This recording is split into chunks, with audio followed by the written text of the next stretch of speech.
Hello. All right, so I spent a good bit of time looking at two kind of areas on the atlas. One where I grew up in Talladega, and then one in the area that I've been teaching the last couple of years. Now I have moved schools, so I'll be at a new school system this year. So, but really, I can go off of what I've experienced the last few years working down in Escambia County, around Atmore, Bruton, Flomaton, and again, being from Talladega, and just personally seeing it myself growing up there, without even looking at that stuff, I can't tell you how many of my friends, especially my black friends, and then even some of my, less fortunate friends. I mean, Talladega just swallowed them. I mean, whether it was drugs or gang violence, just things like that in general. I mean, one of my best friends, he got killed. I think he was 18 at the time. I think we were still seniors in high school, in a gang related thing.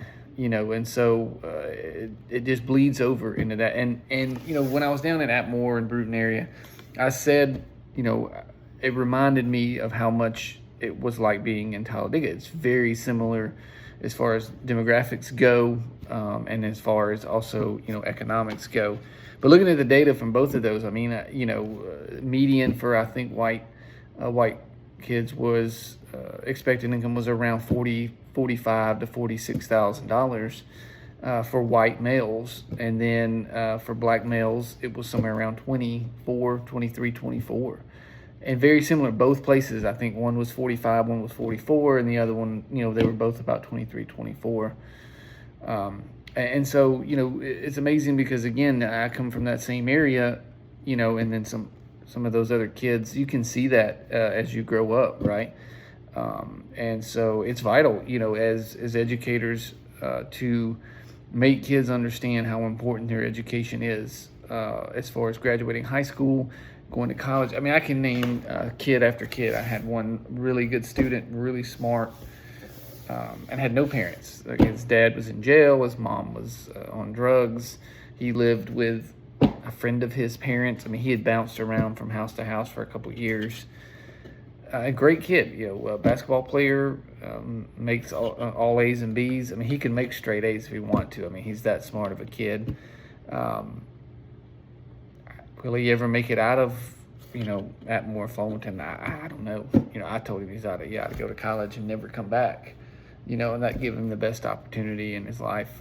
Honestly, I think I may be the only person he's ever had in his life that cared about his outcome, and I stayed on his butt a lot about it because he could be successful. He could do things, beyond that. Will he ever get out of there? I don't know. And one of the main things I saw is parent involvement. It's difficult to get parents to make kids be accountable, especially when they don't have parents, right? They don't have parents involved in their life.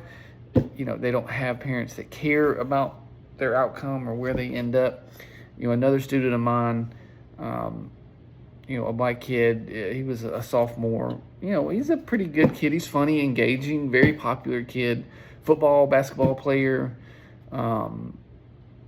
and he was a troublemaker in class. I mean, that's just the bottom line. And even talking to the football coach about him at times, he said, I've had conversations with his dad, and his dad blames us.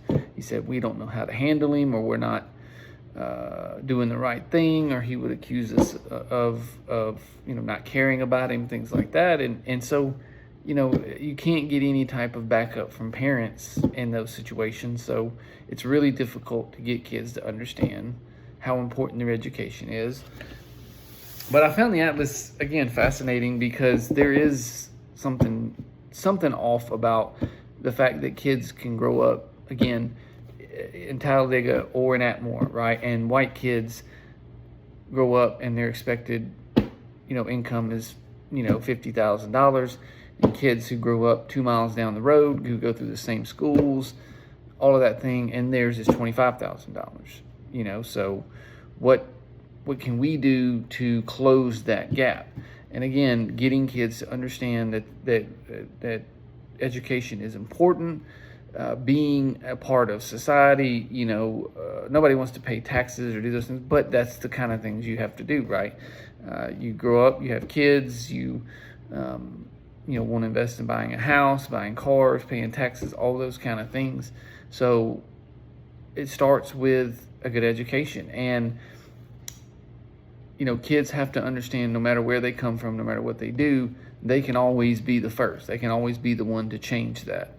And so that's what we have to get kids to understand. Just because they come from somewhere rough doesn't mean that they can't get to a better place in their own personal lives, that they don't have to live that same way. So again, it was a fascinating thing to look at, and again, I felt that connection to it when looking at those statistics, because so many of my friends, I had one that was in jail for a long time.